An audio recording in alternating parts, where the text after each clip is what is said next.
It's over. After 39 days, 104 matches, and 48 teams, we have a World Cup 2026 champion. Today is the biggest video this channel has made, a complete reaction to the final, and a full review of this entire incredible tournament from start to finish. Spain 1, Argentina 0 after extra time. 16 years of waiting ended on a Sunday night in East Rutherford, New Jersey. This was never the free-flowing football Spain had shown all tournament. Argentina set up to strangle the game, and for large stretches, they succeeded. Emiliano Martínez turned in one of the great goalkeeping performances in World Cup final history, finishing with 11 saves, the most ever recorded in a men's final. Spain camped in Argentina's half for most of 90 minutes, racking up shot after shot, but Martínez kept saying no.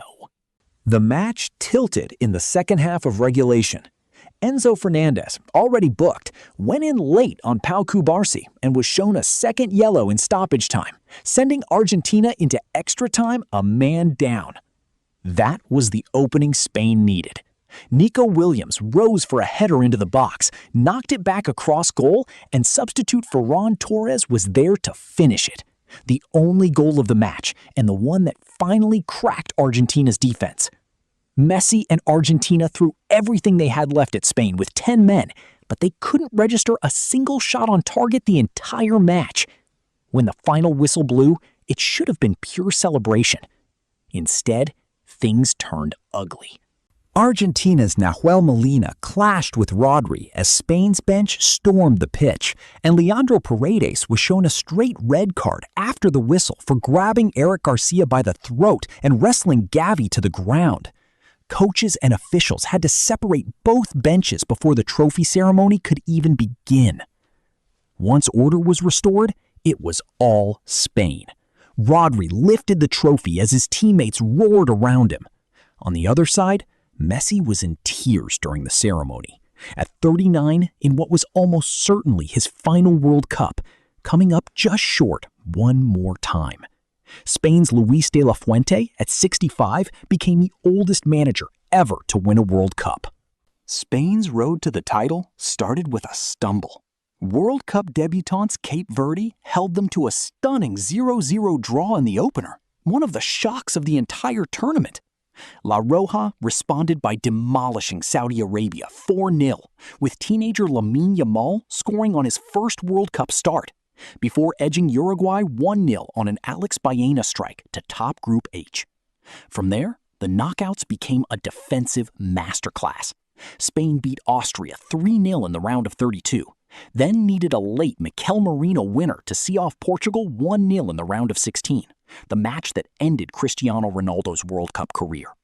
A 2-1 win over Belgium followed in the quarterfinals, then a commanding 2-0 semifinal victory over France, with Mikel Oyarzabal converting a penalty and Pedro Porro heading home his first international goal.